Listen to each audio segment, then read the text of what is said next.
Alright, good. We're recording. Alright, what is up, guys? Quentin here. And happy Halloween. We're ready to watch a death battle. Jason Voorhees versus Michael Myers. Let's begin. Now, I'm so happy to bring in 4 characters into the show. About time.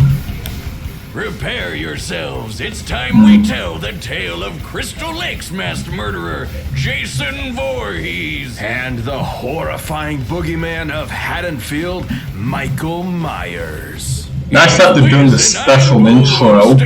That's actually really creative on them. Terror and fright on this Halloween night on Death Battle. See, this is like an official Halloween episode. Happened like in quotation marks Halloween episodes, but this they're going above and beyond for. This is the curse. I hope the sound mixing is right.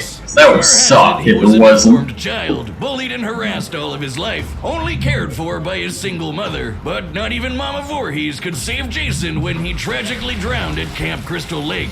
Or did he? Over time, Crystal Lake became wrought with strange disappearances. Hopefully the model isn't buggy. Including the camp counselors who should have been watching Jason when he drowned all those years ago. Someone, or something, ...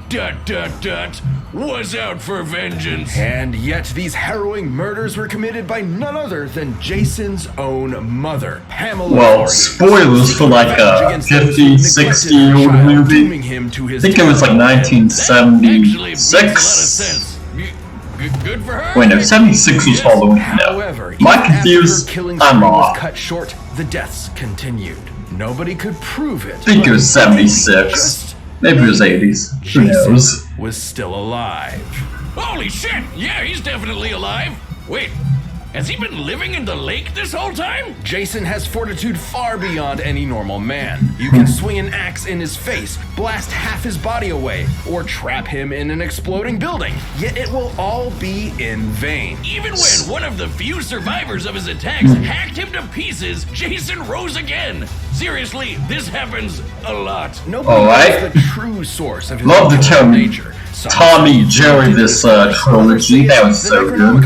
And some even say it's well, maybe not the 5th, but so not too many reasonable answers. Either way, be careful, or you just might end up on the wrong side of Jason's trusty machete. Something he uses with enough strength to didn't get that top part, but even when Jason I'm has fine. no weapon, he can be resourceful and oddly creative with yep, his the sleeping bag kill. Death with a sleeping bag. One of my personal Or favorites. snap you in half between a bedfold. Worst of all, this demented mama's boy will always get his prey. Oh, don't we make with a jungle gym idiot? He can teleport thing? No, he can't. Yes, he can.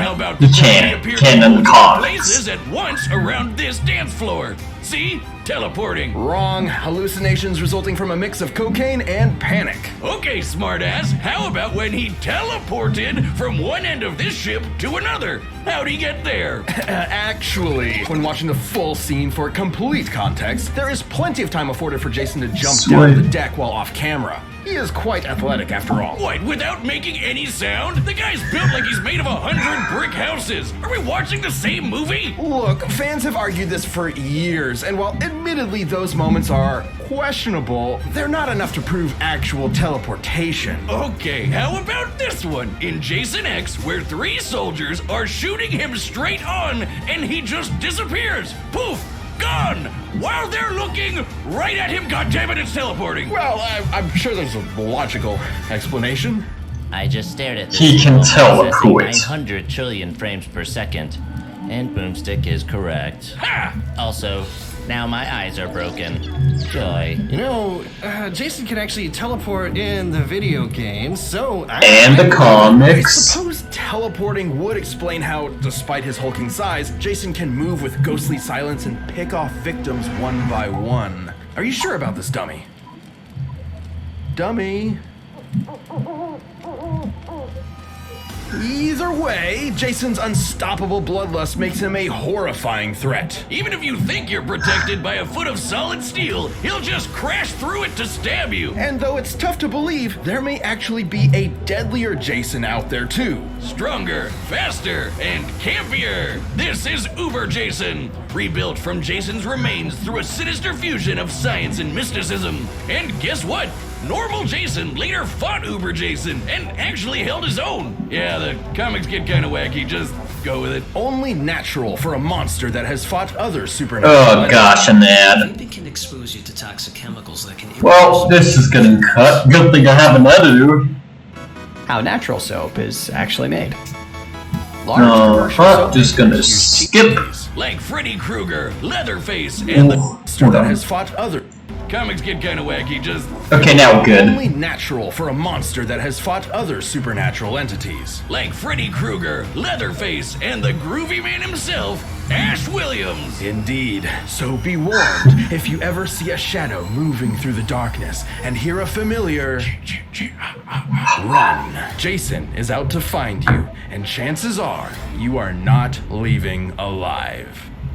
Favorite slasher villain of all time. On a bleak Halloween night, Michael Not too big on walks the Halloween, world as so- a seemingly normal At child. least comic-wise, However, I've seen the beneath his pale, movies, blank face and was sucks. Something dark, something evil. How evil? Well, he stabbed his sister Judy to death when he was just 6 years old.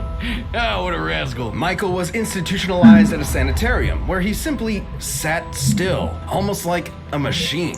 His psychiatrist, Dr. Loomis, spent Alright, 8 let's years see. trying to reach him, but Michael never said a word. But even when locked up, he still managed to get away with several I murders. believe all that's Lewis's true. fiancée Not sure about was no the helping or stopping Michael. fifth More than one? anything, he Yeah. wanted to kill. After 15 years, the night before Halloween, he broke out of the sanitarium, leaving behind one word: sister. The story goes Michael had another sibling, Lori, and for some unknowable reason, he wanted her to suffer the same fate as Judy. And everyone else, really.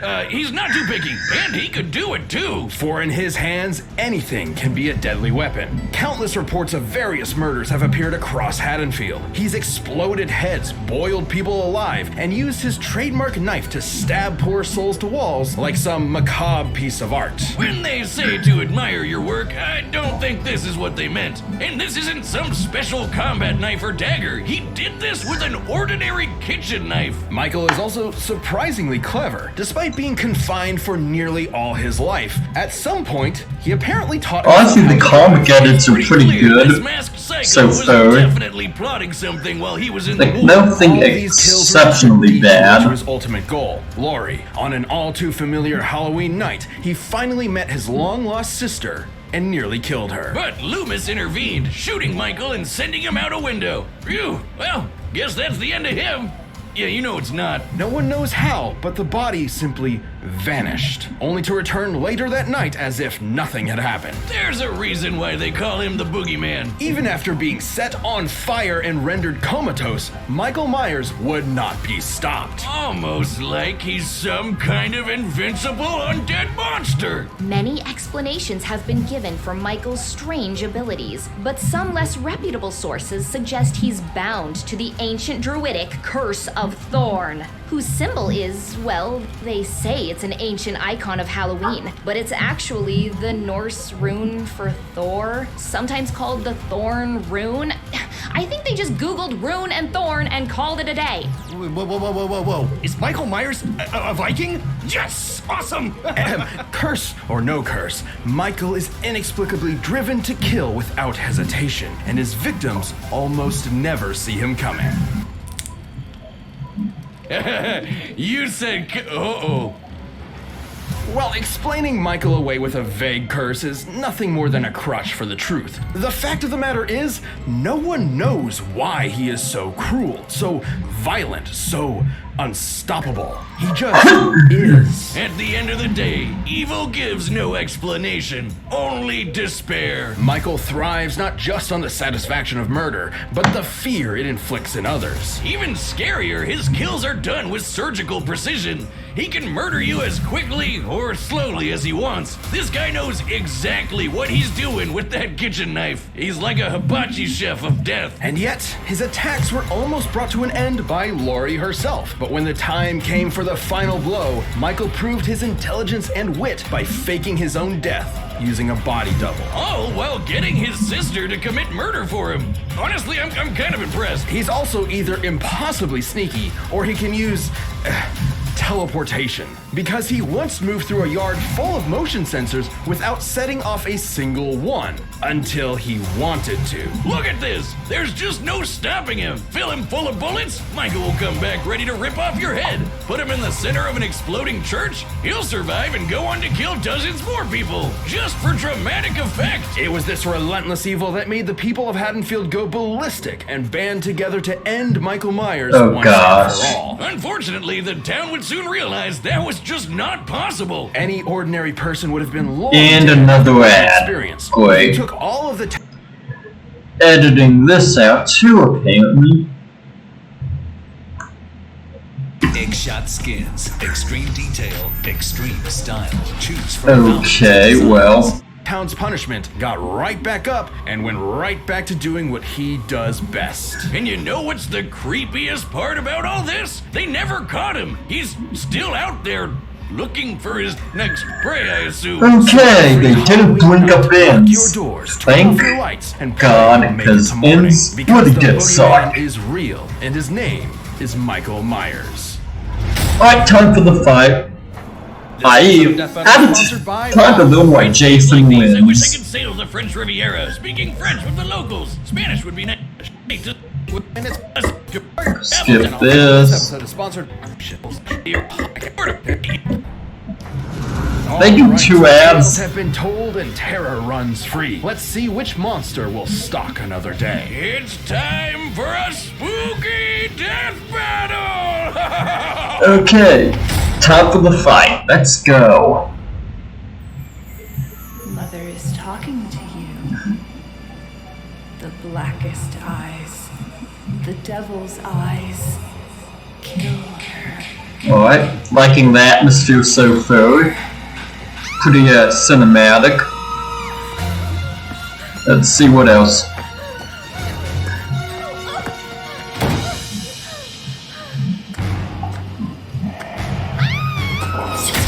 Okay, doing the iconic eye mask POV killed. And fight.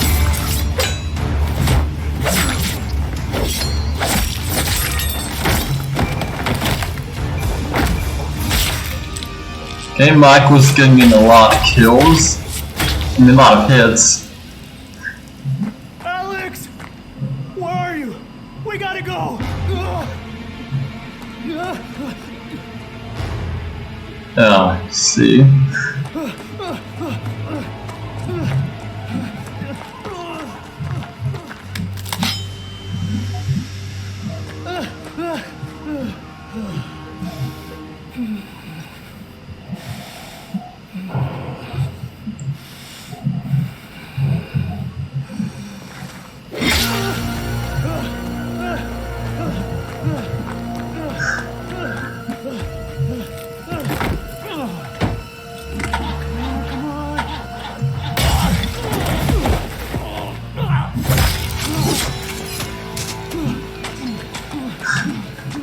Okay.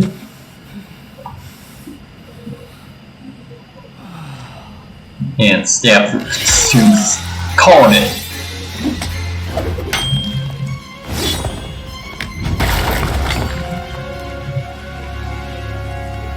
Kill him, Jason. Kill him! Make Mother proud.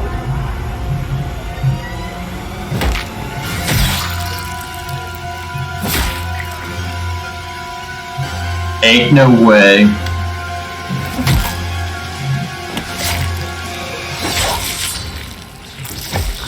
And honestly, pretty quick kill.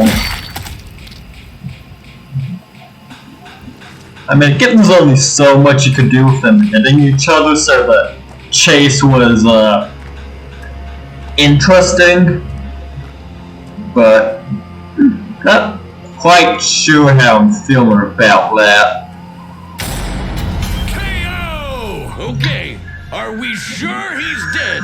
Can't be too careful with these guys. Michael Myers won't be rising from the Okay, grave. that was funny though. Jason was too much for him. The stories may paint these slashers as unstoppable, but they do have limits and can be understood. To Michael's credit, he could match Jason in a lot of ways. Both were experts in methods of killing, and both could totally teleport. Theoretically, though if both of them really could teleport, then neither had an advantage in that regard. So teleportation deniers can rest easy knowing it wasn't really a factor here. Even the explosions they both survived were similar in size and destructibility. But Jason held the edge with his superior endurance and healing. Michael faking his death with a body double was clever, but he did it because he explicitly could not survive something like decapitation or getting half his torso blown off. But Jason could. He also had more experience fighting other supernatural enemies like Leatherface, Freddy, and his uber self. So I doubt Michael could have surprised him with something Jason he's was never just seen straight before. up tough with Just as strong ammo and vicious as experience. Michael, if not more. So given the difference in survivability, Alright, let's look at the much better chances- stats.